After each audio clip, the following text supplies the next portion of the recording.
നിർത്താതെ വറ്റി വരണ്ട് പാകിസ്ഥാൻ. 2 ഡാമുകൾ വറ്റി. ശേഷിക്കുന്നത് 30 ദിവസത്തേക്കുള്ള വെള്ളം മാത്രം.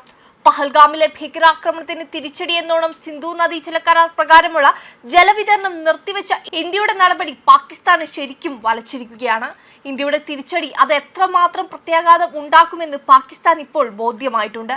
ഇന്ത്യക്കെതിരെ പാകിസ്ഥാൻ തോക്കുമായി കളിച്ചാൽ അതിനേക്കാൾ വലിയ കളി കളിക്കുമെന്ന് ഇന്ത്യ തെളിയിച്ചിരിക്കുകയാണ്. അത് പാകിസ്ഥാന് വളരെ നന്നായി മനസ്സിലായും കഴിഞ്ഞു. പാകിസ്ഥാനിലെ ഏറ്റവും വലിയ ഡാമുകളായ തർബേല, മംഗള എന്നിവ ഏറെക്കുറെ വറ്റി. ഇനി ഇന്ത്യ കനിയണം എന്ന അവസ്ഥയിലേക്ക് എത്തിയിരിക്കുകയാണ് കാര്യങ്ങൾ. പാകിസ്ഥാന്റെ കാർഷിക മേഖലയുടെ ഏതാണ്ട് 85 മുതൽ 90% ആശ്രയിച്ചിരുന്നത് സിന്ധു നദീജല കരാർ പ്രകാരം ഇന്ത്യ നൽകിയിരുന്ന വെള്ളത്തെയായിരുന്നു. ഇത് നിലച്ചതോടെ വെട്ടിലായ പാകിസ്ഥാൻ ഇന്ത്യക്കെതിരെ UN-ലും പല രാജ്യാന്തര വേദികളിലും ഇന്ത്യക്കെതിരെ പരാതി ഉന്നയിക്കുകയും വിവിധ രാജ്യങ്ങളിലെ അംബാസിഡർമാരെ വിളിച്ച് പരിഭവം അറിയിക്കുകയും ചെയ്തിരുന്നു. എന്നാൽ പാകിസ്ഥാൻ ഭീകരവാദം പൂർണ്ണമായും അവസാനിപ്പിക്കാതെ കരാർ പുനഃസ്ഥാപിക്കില്ലെന്ന നിലപാടിലായിരുന്നു ഇന്ത്യ. വെള്ളവും രക്തവും ഒരുമിച്ചൊഴുകില്ല എന്ന് പ്രധാനമന്ത്രി നരേന്ദ്രമോദി നേരത്തെ വ്യക്തമാക്കിയിരുന്നു. ഇന്ത്യയുടെ നടപടി പാകിസ്ഥാനെതിരായ യുദ്ധപ്രഖ്യാപനമായി കാണുമെന്നും ഇതിനിടെ പാകിസ്ഥാൻ സർക്കാർ അഭിപ്രായപ്പെട്ടിരുന്നു.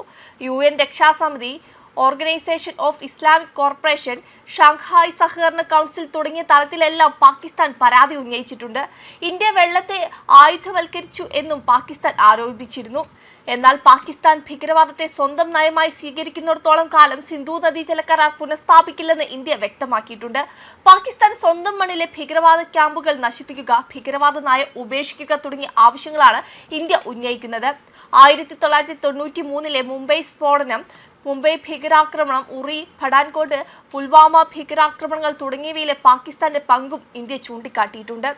അതേസമയം ഏഷ്യയിലെ 2 രാജ്യങ്ങൾ തമ്മിലുള്ള ഏക അതിർത്തി കടന്നുള്ള ജല പങ്കിടൽ കരാറാണ് സിന്ധു നദീജല കരാർ. 1960 സെപ്റ്റംബർ 19 ഇന്ത്യയും പാകിസ്ഥാനും തമ്മിൽ സിന്ധു നദീജല കരാർ ഒപ്പുവെക്കുന്നത്. 64 വർഷം പഴക്കമുള്ള ഈ കരാർ കറാച്ചിയിൽ വെച്ചാണ് ഒപ്പിടുന്നത്. നീണ്ട 9 വർഷത്തെ ചർച്ചകൾക്ക് ശേഷമാണ് കരാറിലേക്ക് ഇരു രാജ്യങ്ങളും കടന്നത്.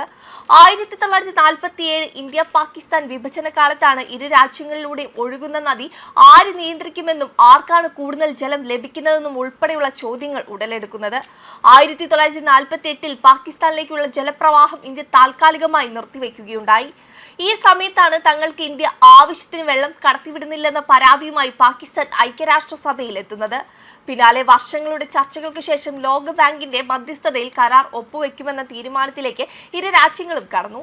ഒടുവിൽ 1960 അന്നത്തെ ഇന്ത്യൻ പ്രധാനമന്ത്രി ജവഹർലാൽ നെഹ്റുവും പാകിസ്ഥാൻ പ്രസിഡന്റ് അയൂബ് ഖാനും ചേർന്ന് കരാറിൽ ഒപ്പുവെച്ചു.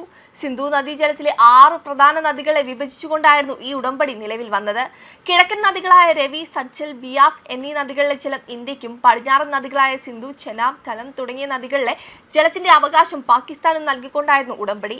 കാഴ്ചയിൽ ഇരു രാജ്യങ്ങൾക്കും ഒരേപോലെ ഗുണകരമാകുമെന്ന കരാറാണ് സിന്ധു നദീജല കരാർ എന്ന് തോന്നുമെങ്കിലും ഇതിലെ വലിയ ഗുണഭോക്താവ് പാകിസ്ഥാനാണ്.